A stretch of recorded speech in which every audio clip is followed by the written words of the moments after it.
All right, doing another of these Homeric Rhapsody things. We're currently in what's known as Book 7 to us, and it's the part where Hector challenges the Achaeans to a duel.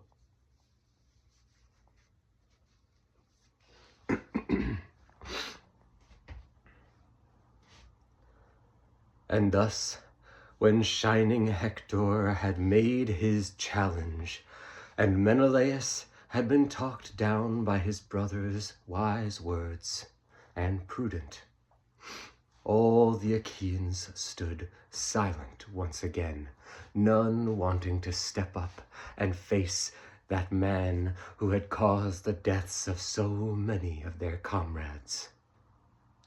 Finally, Neleus' son, Gerenian Nestor, stood out from the crowd, and he spoke. Well, this is a thing unheard of, that no Achaean here, all ye who have claimed to be the bravest of the bunch, not one of you, when really pressed to it, chooses to step forth against Hector. We had claimed to have some of the bravest men in all of Achaea standing here as captains, and yet none of you would like to fight with him. Maybe I should ask some of those from the ranks, some of those without status, to go in this fight. Perhaps they would have more love for their country and for their cause. All these from Crete, from Ithaca, from Argos, from shining Mycenae of gold running like rivers, and so many more contingents besides, that stand here and claim to have bravery beyond measure. Yea, I have measured it, and I have found it lacking on this day. Oh gods, if only I still had the strength that was in me when I had fought in the many wrestling bouts and other challenges at those funeral games for Peleus, that uncle of Jason. We had so many of the greatest men in the land who had come to compete and show their appreciation. Yea, I had fought against one much larger than myself in the wrestling bout, and I had taken him on, and I had thrown him. All the men besides had cheered me on, and it was one of my greatest glories. Yea, if only these old bones still had that strength left in them, then I would take on Hector, and he would not find me a weak foe. He himself would go running back to that Scaean gate he stepped from. But, alas, age has overtaken me, and I have not that strength among all my weariness, though my mind still work as fast as it had when I was a child or a man only just grown, yea, faster.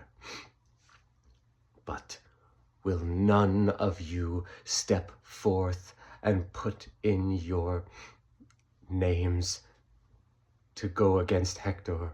We can choose but one, but any may come forth for the drawing. And if we take lots, perhaps the gods will choose the one who is most likely to succeed. Thus, shamed by him, many of the Argive captains stepped forth.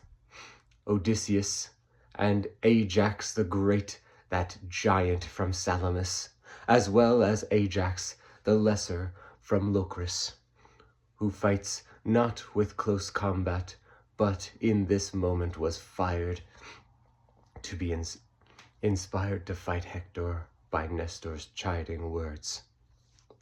And thus besides, Diomedes, son of Tydeus, stepped forth and put in his stone.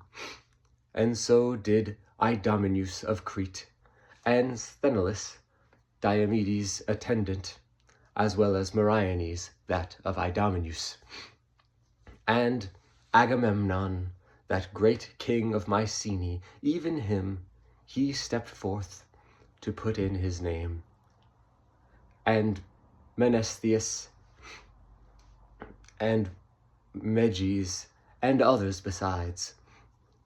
But having these names,